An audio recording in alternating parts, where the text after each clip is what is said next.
sampaikan bahwa pada pagi yang cerah ini kami akan melaksanakan press release terkait dengan kasus pembunuhan.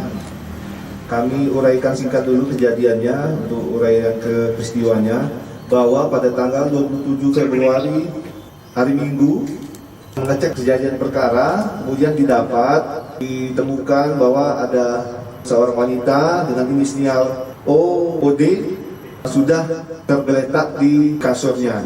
Dengan keterangan suaminya pada saat itu atas inisial SB mengatakan bahwa istrinya telah melakukan bunuh diri.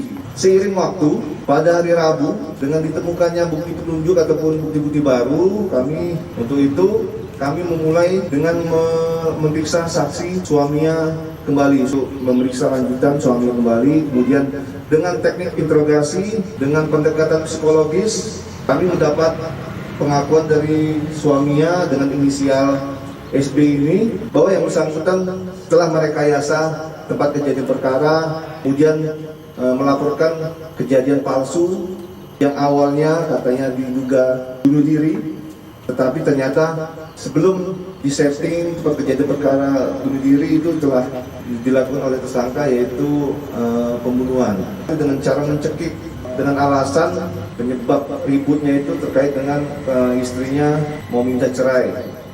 Setelah diketahui meninggal, dia mengikat selendang kain warna hijau di atas kusen kamarnya. Setelah itu korban digantung di atas kusen selama kurang lebih 30 menit.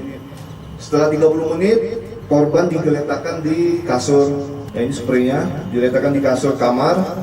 Kemudian setelah 30 menit tersebut, pelaku ini teriak-teriak minta tolong pada warga. Pada saat itu tidak ada saksi ya.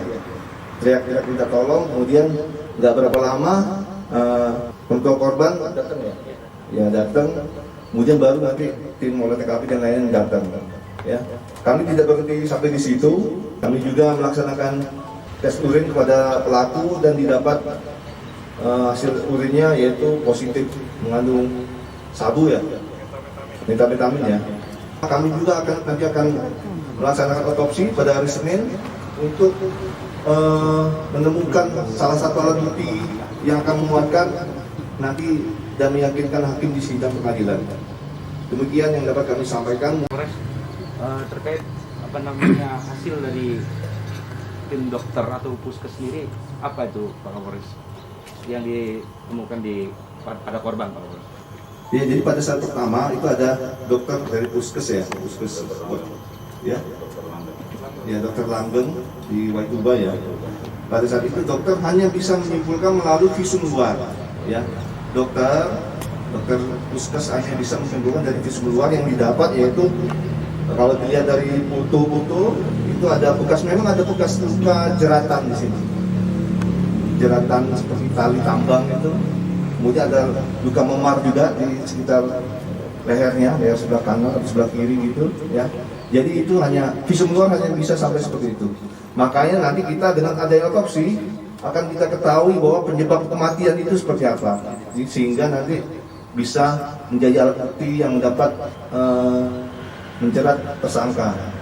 Karena nanti pada saat otopsi itu akan diketahui itu, misalnya adanya penghentian aliran darah di leher, nah itu nanti ada dari hasil otopsi itu menyebabkan kematian. Untuk sementara hanya visum luar untuk dari dokter puskesnya.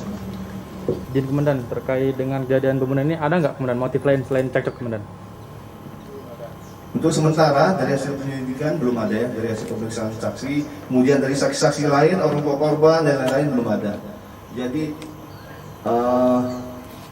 ya itu tadi kami mencari petunjuk-petunjuk lain. Ini kenapa kok sampai tega membunuh istrinya? Ya kemungkinan mereka yang bersangkutan masih dalam pengaruh dari narkoba itu juga.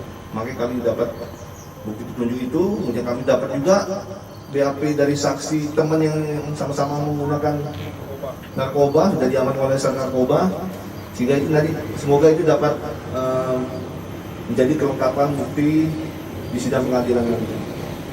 Jadi pasal yang digunakan hanya satu ya, 338 KUHP dengan ancaman 15 tahun maksimal. Unsur perencanaan tidak ada karena ini kan seketika untuk membunuh istrinya sendiri karena cekcok itu.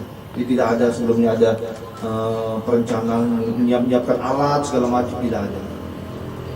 Mengedukasi kepada masyarakat apabila menemukan kejadian seperti serupa, baik itu bunuh diri ataupun ada ditemukan mayat, agar kesempatan pertama melapor kepada polsek terdekat, ya. Kemudian jangan menyentuh mayat ataupun merusak TKP. Cukup laporkan saja. Via telepon nanti anggota datang, anggota polsek ataupun anggota polsek datang melaksanakan TKP, mempolis lain, baru nanti dimulai penyidikan. Sehingga jangan menyentuh dulu. Ya, jangan nanti kalau menyentuh dulu ada indikasi, berarti kan ada indikasi ada merusak status quo-nya itu, TKP-nya itu. Sementara seperti itu dilaporkan dulu kepada polsek terdekat, kemudian nanti anggota datang, kemudian kita laksanakan TKP.